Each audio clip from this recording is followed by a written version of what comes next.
Hello, hello, hello, and welcome to the third victory edition of the Believe in Lions 2022 season. I'm your host, as always, at Cavanagh87.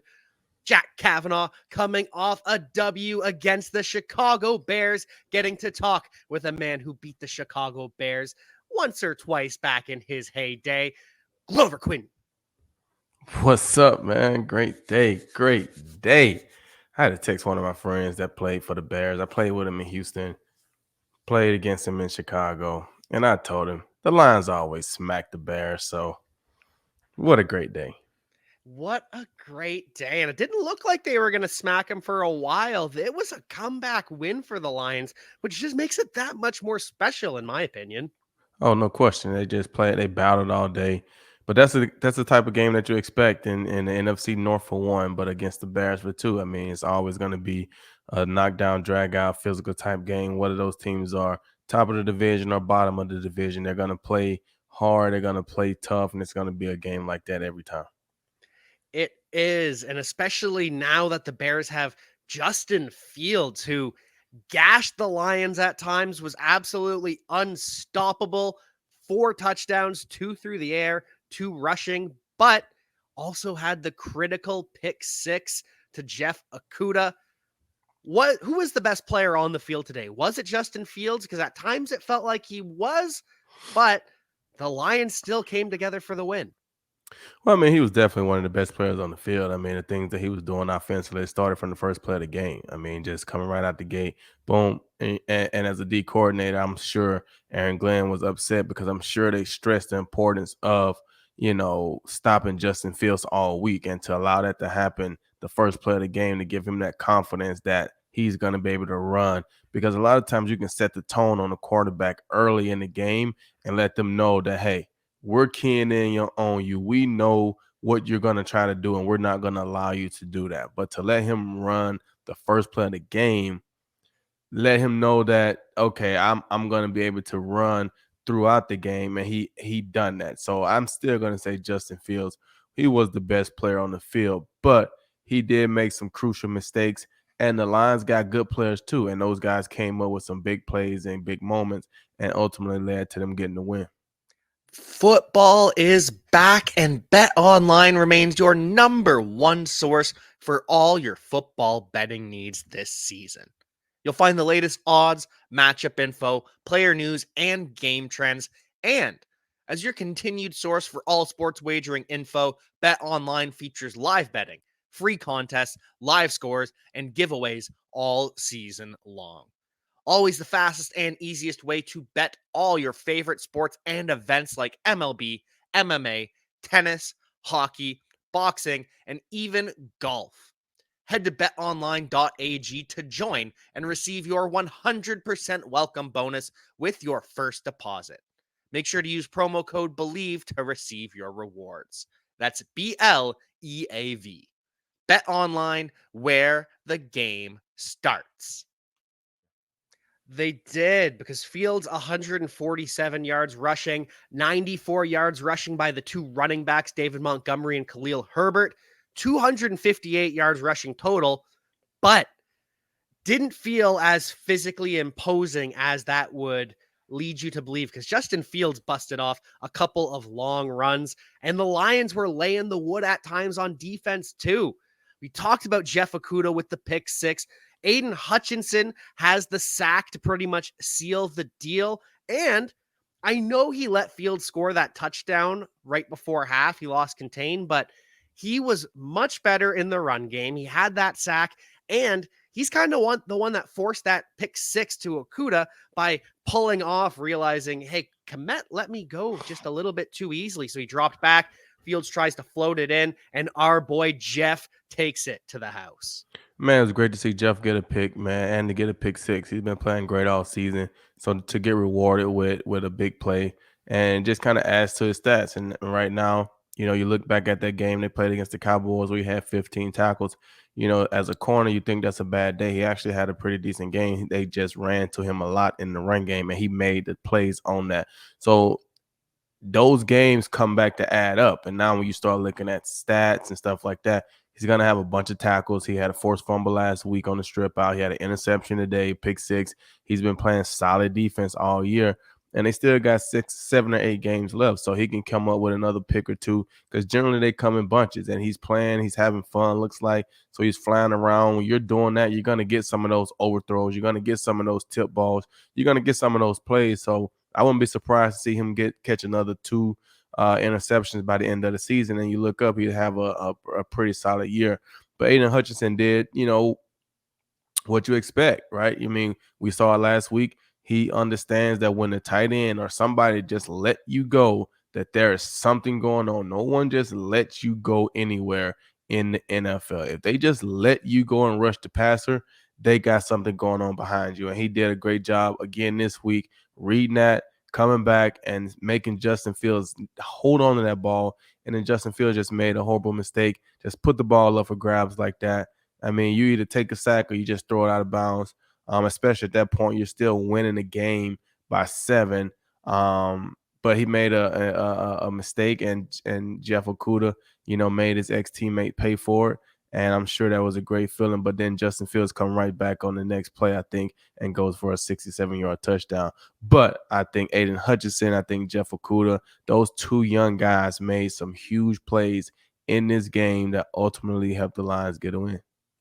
They really did. And that's what you like to see, is just them building on solid performances earlier in the season. Now almost supreme performances on Sunday. At least I'm just thrilled. It was such a fun game, but not a good game by everyone on defense. There were plenty of lapses at times. We talked about it before the show. Kerby Joseph, a lot of penalties, a lot of miscues, just not the great game for him. And without Malcolm Rodrigo out of the lineup today, Jared Davis and Derek Barnes ended up alternating at that will linebacker, and they allowed some plays to the tight end as well. Yeah, I mean, for Kerby, learn a lesson quick. You know what I'm saying? You're a young guy. And, when I was in Houston, Coach Gary Kubiak used to always tell us that's the same distance from the penthouse to the doghouse. Or, he didn't say doghouse, but you get the drift. The same distance, right? So last week, everybody's praising Kerby Joseph. Great game against Aaron Rodgers, 2 interceptions, pass breakups, tackles. And then he has a concussion, and now he's out all week of practice. And you come back today, and you give up a big pass. I look at the touchdown to commit. That's on Kerby Joseph's eyes in the backfield. Guy run right past him, and you can sit here and say, "Oh, well, he had the tight end over the ball." No, he did not, because what he was aligned. If he was guarding that other tight end that ran the crosser, if he was guarding him, then he would have been aligned differently from the start. So he was clearly playing the middle field, and he just had his eyes in the backfield the whole time, and he saw the crosser and let's commit run right past him. You can't do that as a middle safety. And then, you saw a lot of missed tackles, penalties, like you said. So definitely probably he had his best game last week, probably had his worst game this week. So that's the life of a DB in the NFL. Can't let that stop you. Got to keep working, but just understand that it's the same distance. The minute you get comfortable and feel like you've arrived, the NFL will humble you very quickly. So hopefully he can learn that lesson early in his career and stay focused through the highs and the lows, right? But Jared Davis, Brandon Barnes, I think his name, that's what you said, right? Derek Barnes. Derek Barnes. The tight ends, when they're running the ball like that, and you're keying in on the run, Herbert was running the ball, and you got Justin Fields. Those tight ends are gonna make some plays. I mean, that's part of it. You don't want that to happen, but they're gonna make some plays. That's understandable. The thing is, they made enough plays in the end to get the win, and the Lions are 3-6 right now. And that's the nice thing, is that we can point out just a couple of plays or a couple of miscues and say, you know what, it happened, but you got the win. We made enough plays to overcome for it. Jared Davis did make some plays as well. So we're not just taking shots at these guys. It's the ebbs and flows of being in the NFL, the ups and the downs, especially as a young player. Like we talked about Aidan Hutchinson early in the year, like we're talking about Kerby Joseph. It's just so interesting to follow this progression from week to week. And same with the offense, too, because this week, again, there's nothing really special from Jared Goff. He's just solid, consistent 236 yards and a touchdown. But 119 of those yards go to Amon-Ra St. Brown, catches 10 of 11 targets. He is back after some struggles coming off the ankle, coming off the concussion. He looked just chef's kiss, absolutely beautiful out there. Yeah, he did. I mean, he was wide open all day. Seemed like making big catches, big plays. Getting the ball in the backfield in the passing game. He was back to himself, and so when he's able to do that, and I'm sure playing against Chicago, his brothers on the other side. You got probably mama and dad in the stands. It's a family affair in Chicago. I'm sure he was a little more pumped up and excited for this game, but for whatever reason, he was a lot better today. He had more energy. He played with a lot more effort. He looks like he is getting back to himself. And when he's healthy, we already know what he can do. And Jared Goff is very comfortable with him. He understands his routes concepts. He understands where he's going to be, how he's going to get there. And they have a good relationship, and you can see that on the field. So it's good to see him getting back. DeAndre Swift looks like he's halfway kind of getting back. He had a nice couple runs today, good touchdown run in there. So that offense, we already knew that they could score points. We've seen it from last year all the way starting this year. Those guys can score points. They've just dealt with some injuries and things like that to slow them down. But we know that they can score points. And now the defense, even though they gave up a bunch of punts today, they're making big time stops in moments that you need them. And ultimately, that's what helps you get wins. Enough production from your offense and timely stops from the defense.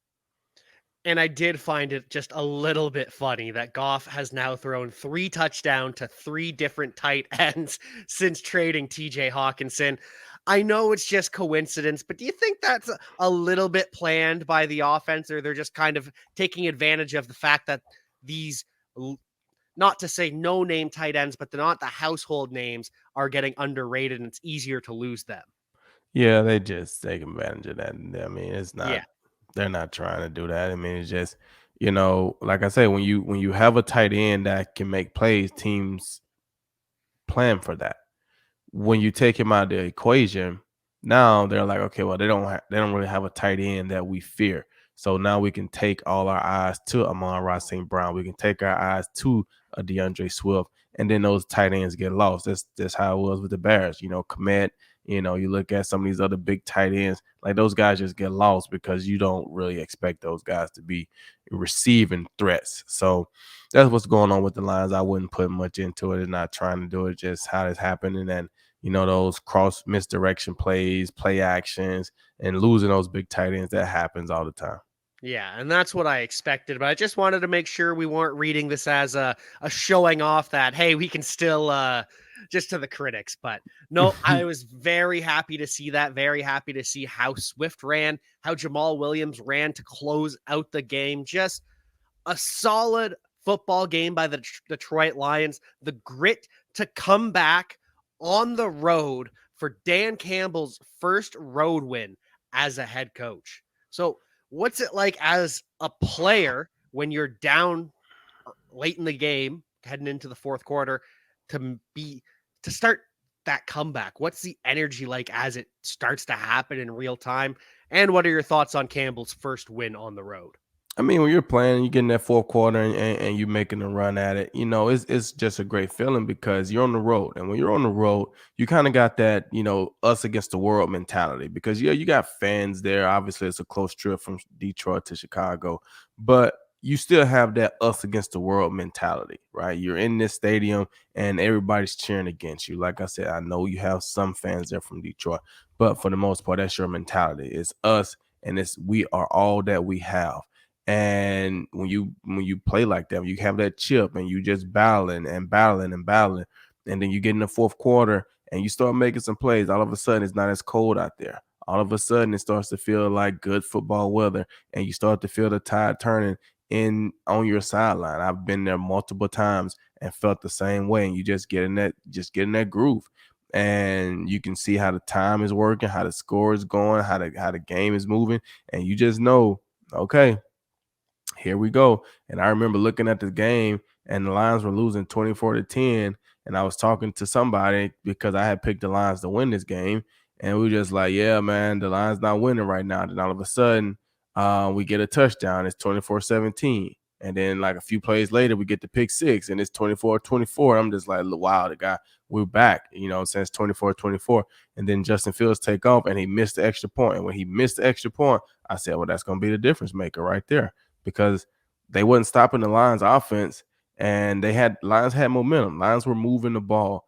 And so to get that score and give Dan Campbell his first road win, that's a great feeling for him. I know he's been grinding it out. It's just been hard, what I'm saying, to go 2 seasons.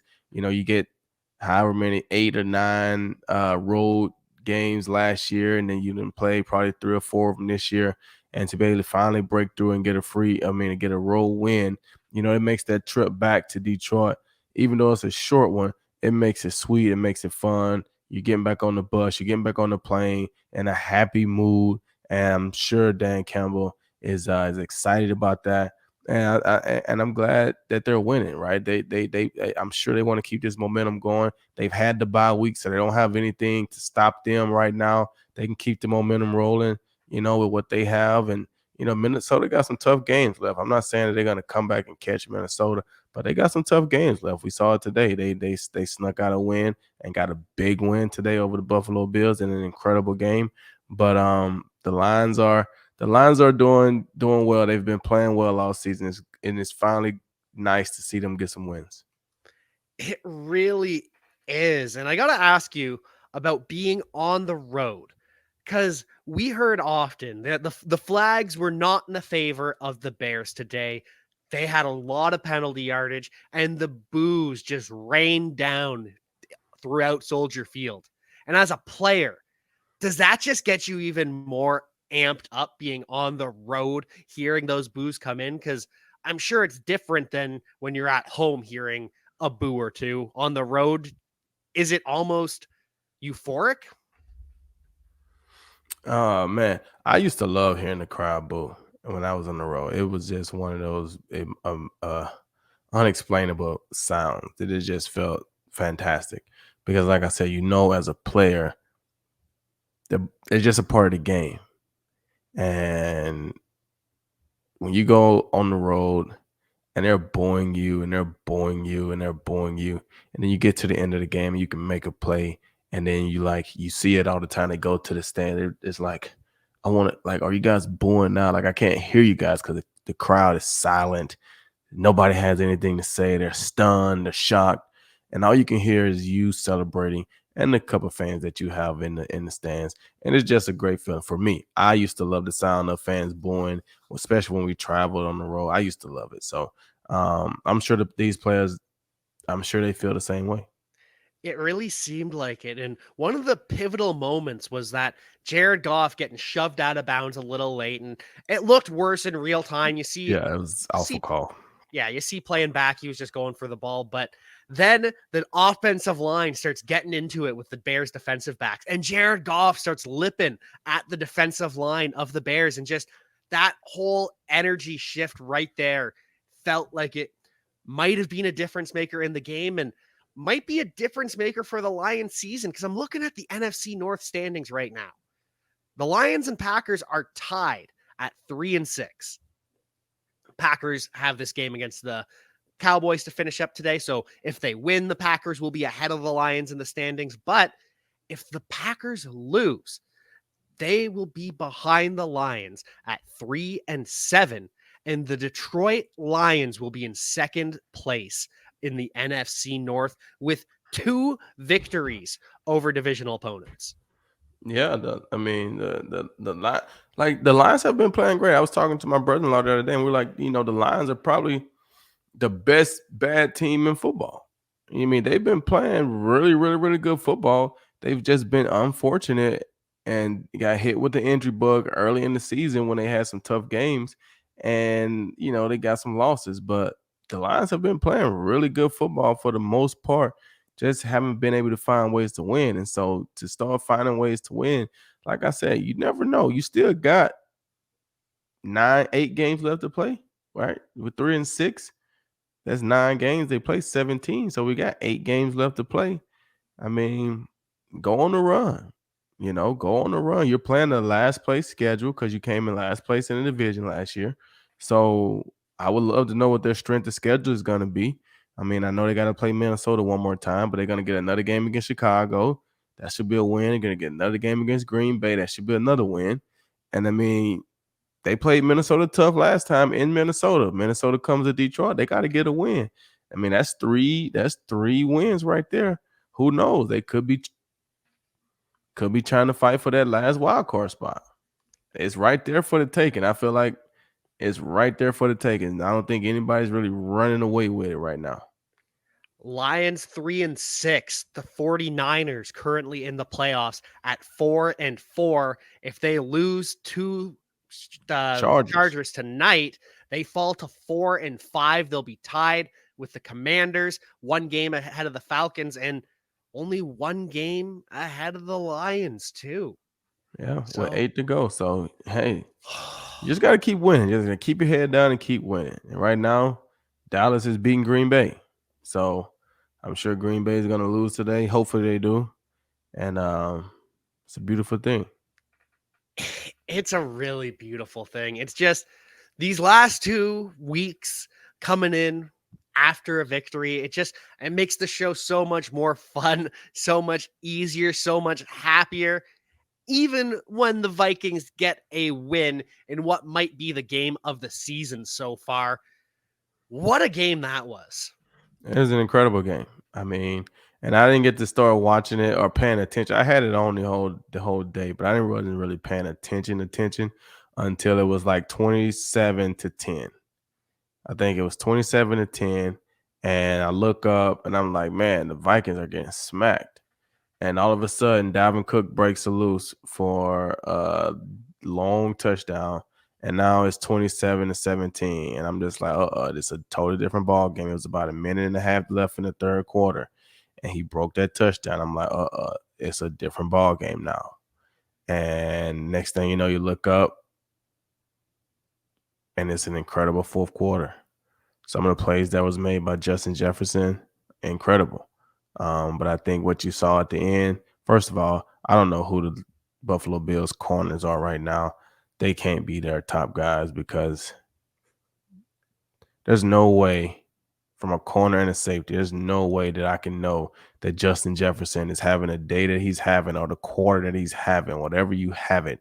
And we're just not like making sure he don't catch the ball. There's no way. But needless to say, Minnesota, Patrick Peterson, they've been a team that I've talked about. They got guys in the secondary that can make plays. Harrison Smith makes a big play today. Patrick Peterson catches 2 interceptions today, right? They got some veterans that can make plays, and they can lead the young guys. They got offensive weapons. I think TJ went out today with a concussion, but he'll be back in the middle. You got Thielen. You got Dalvin Cook. You got Stephon Diggs. You got Josh Allen if he can get out of his own way. I mean, I'm thinking Buffalo. What am I talking about? You got Kirk Cousins. Kirk Cousins is going to manage the game for those guys. And he made some good throws today. And as long as they can do that, they're going to be tough to beat. But on the other side, Buffalo, Josh Allen has to get out of his own way. Like, you got a field goal in hand already. You can't force that ball on a dig route late. If you're going to throw that ball, you got to throw it on time so that your receiver can make a play. You throw it late like that. If you're going to throw it late, you got to throw it high. So either your guy catches it in the back of the end zone or nobody's catching it. You can't throw it on a rope to the front of the end zone like that late. Too many hands, too many defenders coming through, and Patrick Peterson comes through and makes a great play.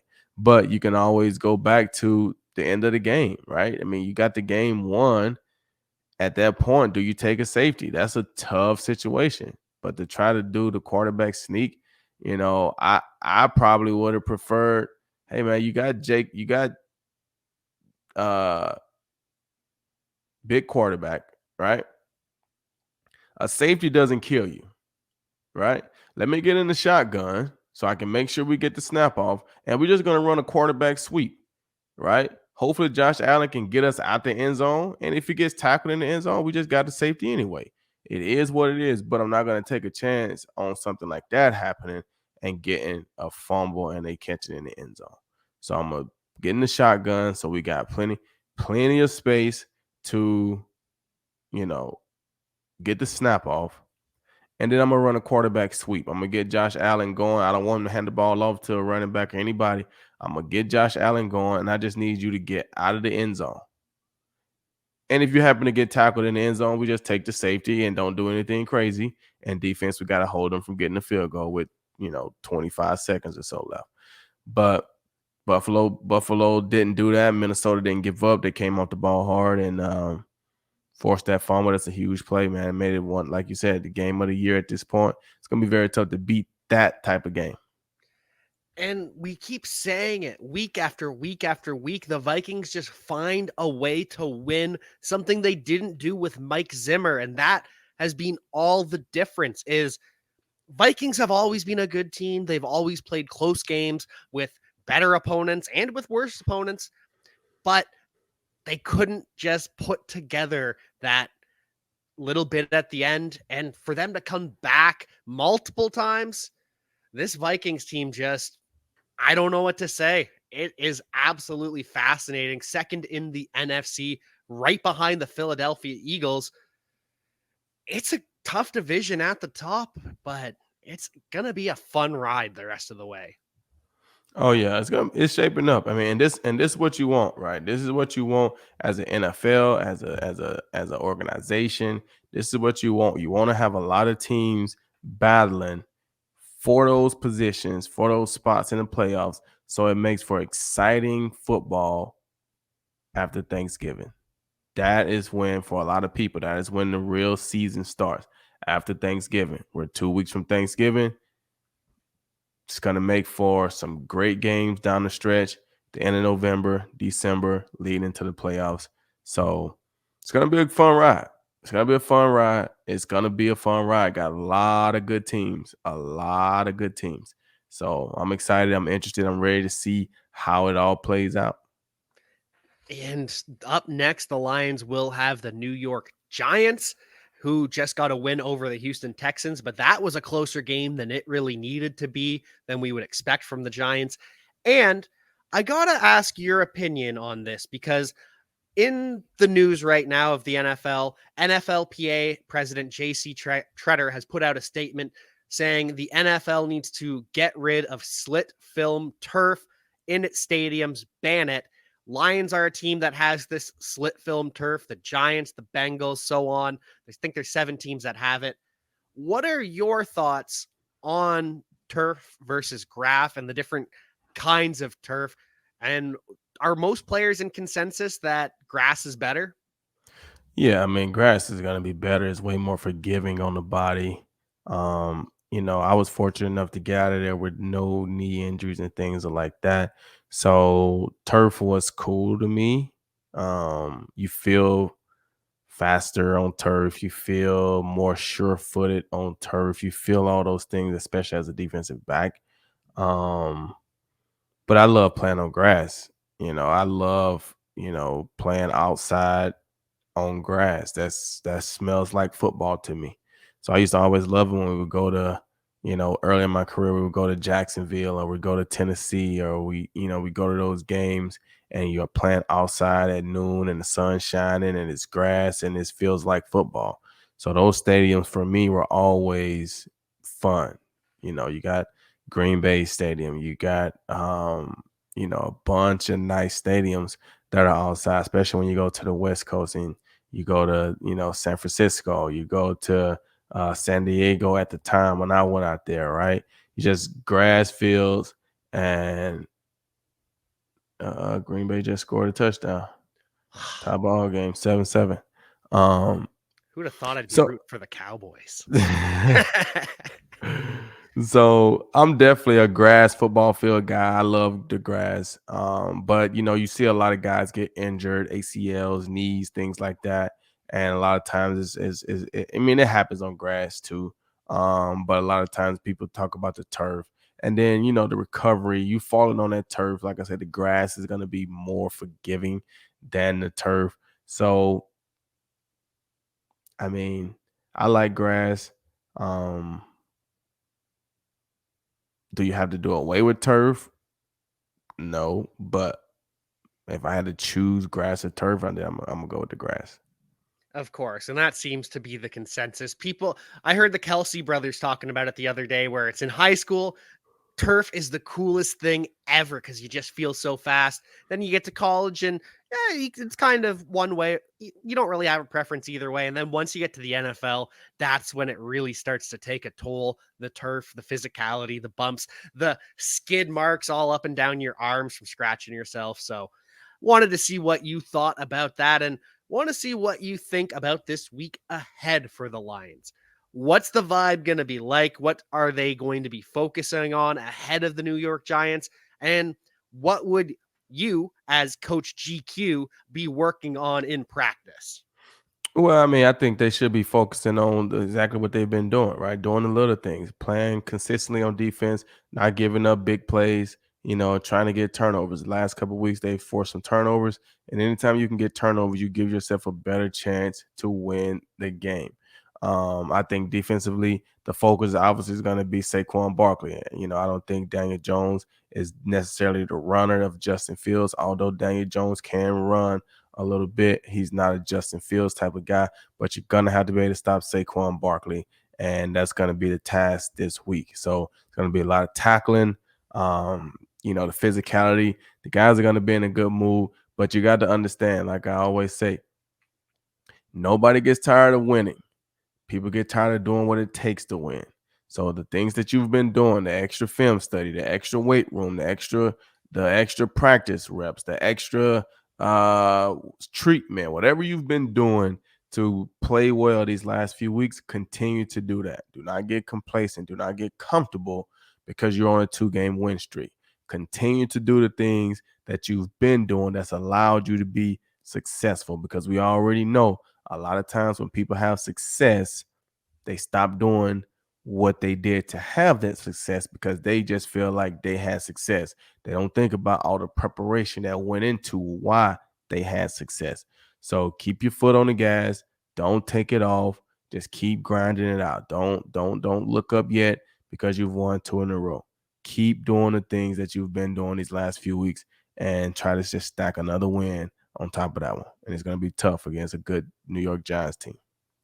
A good, tough, fundamentally sound team. And I almost have to laugh with you saying the win streak we're on. First win streak since October of 2020. And the first pick six since 2018. The Lions haven't had a pick six since you were on the team, Glover. And I was trying to figure out who had that pick in 2018 for the pick six. I'm still trying to figure it out because I know it wasn't me in 2018. Could have been Quandre opening day against the Jets. We played the Jets on Monday Night Football, and Quandre had a pick six, the first play of the game, Sam Darnold. That's probably the pick six. I think so. I think you're right. Wow. That's a long, long time. Yeah. But we're rolling. It happened. We're getting back into it, getting those turnovers, getting the soccer trot going. Hey, you see the soccer trot? I did. You see the soccer trot? When I started saying the Lions need to have some soccer trots, they've been slowly getting a couple soccer trots, and it's cool to watch the guys get the soccer trots. I gotta say, someone or multiple people on the Lions are listening to this podcast because they are taking your advice with that soccer trot. Oh yeah. Glover, any final thoughts before we get you out of here around the Lions, the NFL in general, or just football and just the rest of the regular season? Man, enjoy it. This is incredible time. Football is at a high level right now. You know what I'm saying? It's a lot of good games, a lot of good teams. It's going to be a great game today. Looking like shaping up with the Cowboys and the Packers. And it's going to be a great game tonight. I think the 49ers and the Chargers are going to be a big game. So tomorrow you got a big game with the Eagles and the Redskins. So just enjoy this football, man, and stay safe. It's getting ready to get holiday season. So stay safe. Start working out. Don't wait till the beginning of the year. Start working out now. Because even if you don't lose weight through the holidays, you won't gain much. So start now. Enjoy the holidays. Enjoy this good football, and enjoy this weather. It's nice weather here. I don't know what it's like in Canada or Michigan, but it's It nice weather here. it was beautiful until yesterday. We got our first snow of the year, and now it's cold, but as you said, it's a lot colder when you're losing. No question. A lot colder. And like what I was saying a couple weeks ago, right? It gets cold in Detroit. I'm sure it feels a lot warmer to those guys with 2 big wins. So make sure you tune into our next episode later this week, previewing the Lions and the Giants, talking all things NFL. Check out our sponsors over at betonline.ag. And until then, we will see you next time. Peace.